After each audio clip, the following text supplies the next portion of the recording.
Hey guys, Prowl 1701 here, and today we're going to talk some more about the possible future of Doctor Who animations. Now, as I mentioned in one of my previous videos, it had been reported by The Mirror that there is a strong possibility BBC America has stopped funding the animations, and that the Abominable Snowman, why do I have trouble saying that?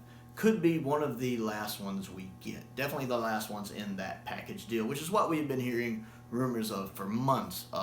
Josh Nares had even talked about it a few months back, and he seems pretty in the know on these things. So, if that's the case, and that's the last one, let's say, of this era of animations, because I really think there have been about 3 different eras of animations: Invasions, and then all the stuff with the Reign of Terror through Moonbase, and then everything from Power of the Daleks through Abominable Snowmen. If that is the end of that era, is there a possibility we could still get a couple animations, I'd say, between now and 2024?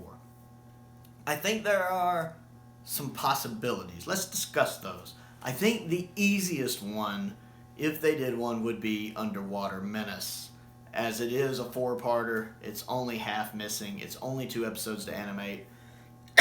If you go back and do it the old way, like, say, The Reign of Terror, The 10th Planet, and the Moon Base, and the Ice Warriors, you only have to animate the missing episodes and do them in a style that complements the surviving footage. That means not quite reimagining, but trying to copy it more exact, like the stories of that era did. So less Macroterra, more like the Moon Base. And that would be nice for me, because despite the Underwater Menace's reputation, it's a story I've always wanted to watch in a complete form. Because one, it has 2 surviving episodes. I've gone on before about one of the biggest tragedies of Troughton's era with his missing episodes is that so much of Troughton's performance is down to the physicality of his acting and his facial expressions, which most of the animations don't quite get perfectly. I think Macroterra does a really good job, and the Moonbase does a really good job. And even Ice Warriors does a pretty good job. But a lot of the animations feel off to one degree or another. So having having a second Doctor story that's half complete with episodes 2 and 3 existing, it's kind of a treasure for me, because I can actually see actual Troughton, Troughton actually doing the acting for half of the story.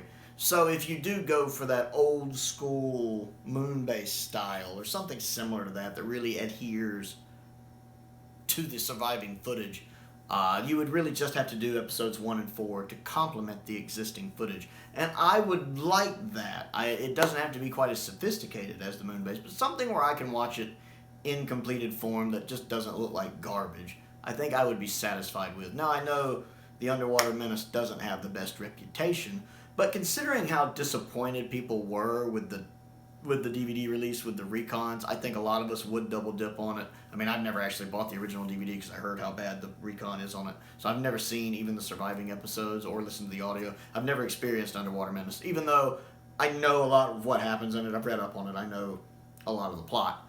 I know it's another one with Atlantis, and I know about the scientist who's super over the top. Nothing in the world can stop me now. I know. And the weird-looking fish people. But I do think it would sell, especially at this point where, right now we don't know if we're getting any more animations. We're starting to realize, I think, just how spoiled we might have been with some of us going, well, they're doing 3 a year now, so which 3 are going to be next year? The Savages? Well, alright, I'll take the Savages. Oh, they did Galaxy 4. Why did it have to be Galaxy 4? I'm so disappointed. Now we're sitting here going, thank God we got Galaxy 4. I mean, even me, for example, I complain about Fury's animation all the time, but at least I can watch Fury. If it wasn't for the animation, I still wouldn't have ever experienced Fury, because I'd never watched the recon before that, which I have now, liked the recon. I never would have heard, I'd never heard the audio, so I'd never experienced Fury. I knew it only by its really good reputation. So I'm still grateful that the animation exists, because it has given me a chance to see the story. And while I don't like the animation, the story is phenomenal, absolutely phenomenal. I enjoyed the recon of it for the most part. And the same thing with Abominable Snowman when it was first announced. I remember my initial thought was, they're using the Fury animation. No. But now I'm sitting here going, huh, at least I'm getting Abominable Snowmen. At least I got one more to look forward to. I have another Trouton I haven't seen I look forward to. So I think at this point we're having to sit there and go, ooh, thank goodness for what we got. I'm glad we got Galaxy 4. I actually enjoy Galaxy 4. I liked the recon of it, and I liked the animation of it, especially the color animation of it. Even though they're vastly different, I enjoy them in different ways. So at this point, I would love it because it's another Trouton story I'd get to see in some kind of completed form with half of the episode or half of the story existing. So I would be fine with Underwater Menace. Plus, it'd be another steelbook I could add in my steelbook collection. I love steelbooks. Now, moving on from Underwater Menaces, that's the one that would seem most likely to me. Actually, before we move on to it, but one of the reasons I think it's possible is because they could use the 3D stuff they used for Web of Fear, because BBC America, to my knowledge, didn't co-fund Web of Fear. That was something the BBC or BBC Studios or whoever did that one did themselves. I think it was actually part of Big Finish Creative. Whoever financed that one was someone separate. And it was just one episode. So maybe if they had to use that 3D approach for Underwater Menace, hopefully they will have tweaked it slightly. I know a lot of people weren't happy with the Web of Fear Episode 3 animation, but I'm hoping they will improve on that. I mean, they've already put the money into the technology and having the technology, so I'm hoping they could tweak it, improve it, listen to some feedback, and improve it a bit. It doesn't have to be master class, but some improvements would be nice. If they could afford just one episode of that, I wonder if maybe they could afford just 2 episodes of Web of Fear, maybe budget enough for that. And I think that could be a possibility moving forward. I'd be fine with that. Moving on to another one. That goes into the anniversary year, 2023. Again, it seems weird to stop the animations right before the anniversary year. But again, I don't know how profitable these were for BBC America, so it could have just been a money thing. I'm sure it is. It always comes down to money. You figured they would want to do something for 2023, especially since they know fans want these animations very, very much. We've really been enjoying the renaissance of them we've been getting. So you figured they'd do something, especially like a First Doctor story. And the first 2 spring to mind are immediately, of course, Dalek's Master Plan, and the other would be Marco Polo. Dalek's Master Plan is interesting, because that's either going to be 13 episodes or 9 episodes. Because if they do Dalek's Master Plan, I would assume they would also do Mission to the Unknown. That's 13 episodes. That's a massive undertaking. Or they could just animate the missing ones, in which case you do the 9 episodes and then you use the remake of Mystery to the Unknown that the college students made. So you'd have the 3 surviving episodes of Master Plan 2, 5, and 10, and the remake of Mission to the Unknown. You only have to animate 9 episodes only. But Dalek's Master Plan is, kind of the holy grail. That would be the one that would get people pumped up for 2023, pumped up for the 60th. That is probably the story everybody wants animated. If everybody could just pick one, that's the one most people would say, just because it's Dalek's Master Plan.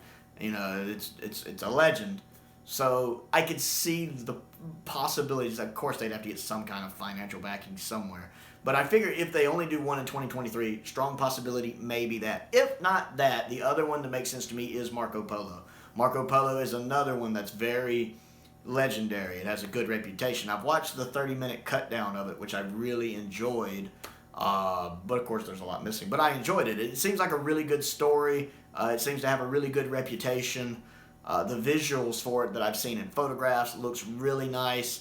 Plus, it would complete Season 1. And you could get a Season 1 box set out. Or, if you don't do it in 2023, you could release the Season 1 box set without it in 2023 and then release the animation in 2024, because technically 2024 will be the 50th anniversary of when Marco Polo itself came out.